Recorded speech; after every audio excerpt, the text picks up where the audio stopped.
And welcome to 7-8, a West Coast Swing podcast. I'm your host, Za Thomaier, and today is the first episode. Scary. Yeah.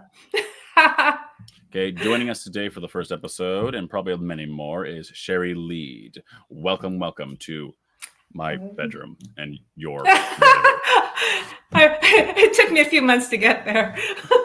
Oh, I'm more of a long-term type of person, Yeah.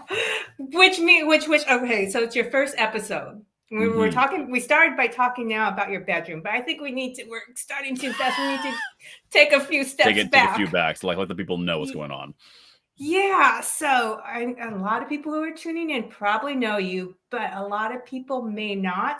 And those who know you, they might not really know you. So I know I'm not the only one that has questions about who you are. Cool. All right. Yes. So can I ask those questions now?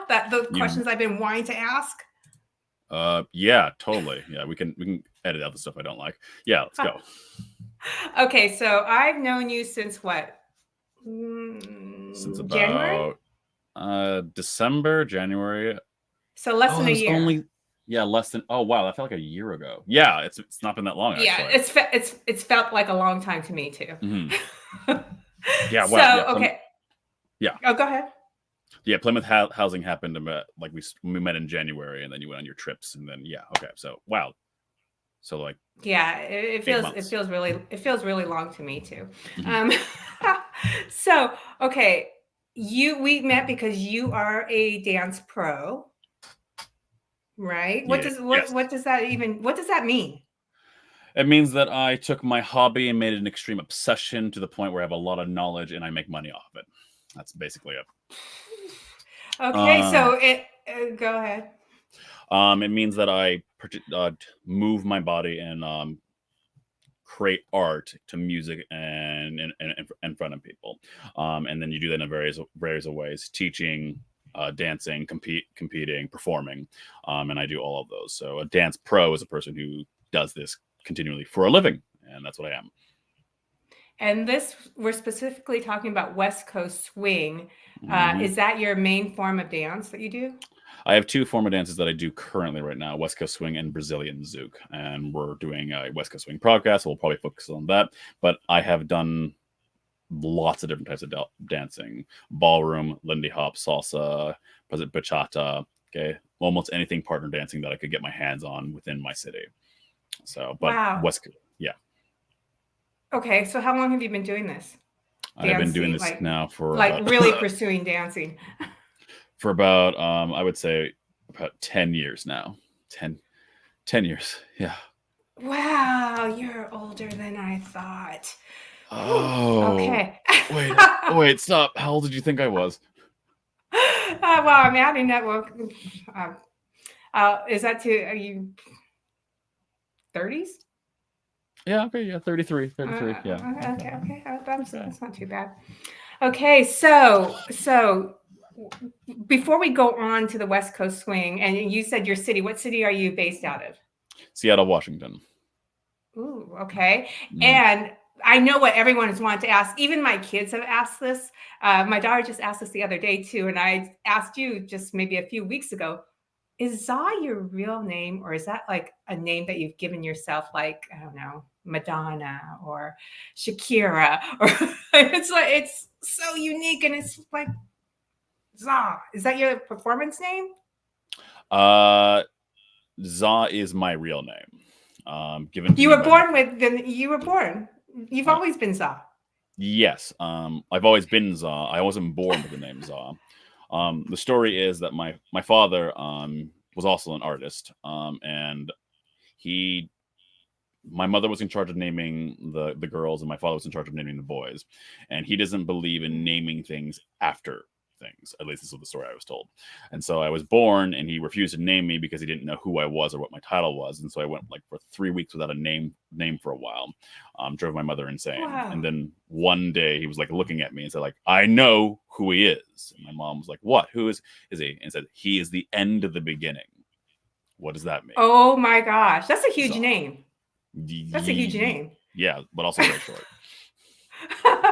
It is okay. I know I wasn't we got that one out of the way because I know other people who have known you for years have been wanting to ask that question. Cool. Yeah, it's been there my entire life. Okay. Well, so Za, why'd you want to do this podcast? Like, what was your motivation behind this?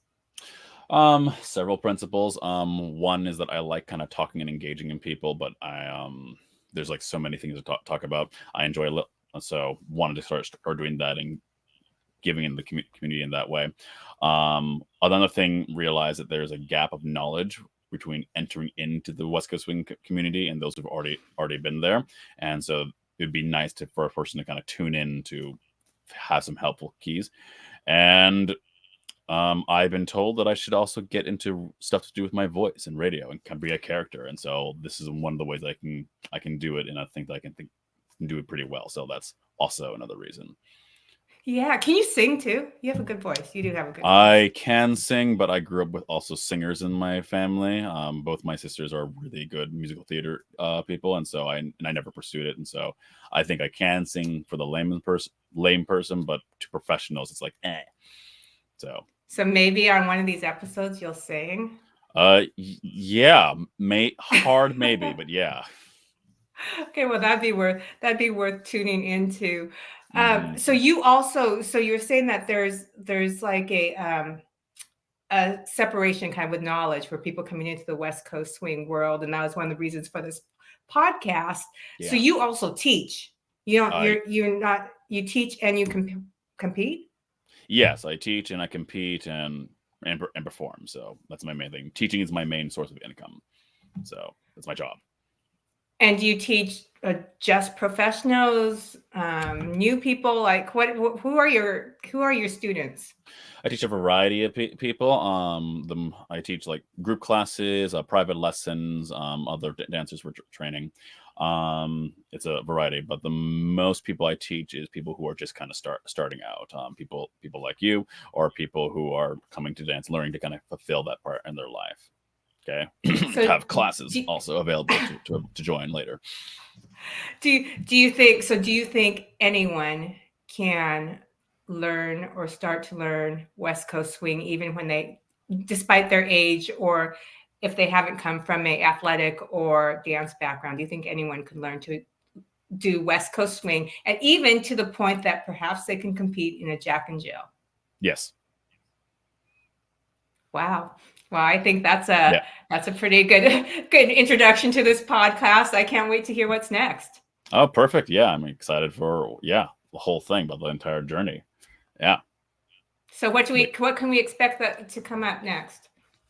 So I think it'll be interesting to kind of look at the questions that you have in your journey, because you are also like entering into this world and you had a lot of questions, and things that I kind of take for granted, our community takes for granted because we're in this world, and just kind of going over the baseline. So I think what we can expect from next is like things of how to prepare for a competition or how to prepare for your local dancing, the etiquette and dance culture that was there, just to kind of start off with. And then from there, we'll see where the words take us. Sounds good. Okay, stay tuned. Thanks, Za. Yeah, thank you. Yay.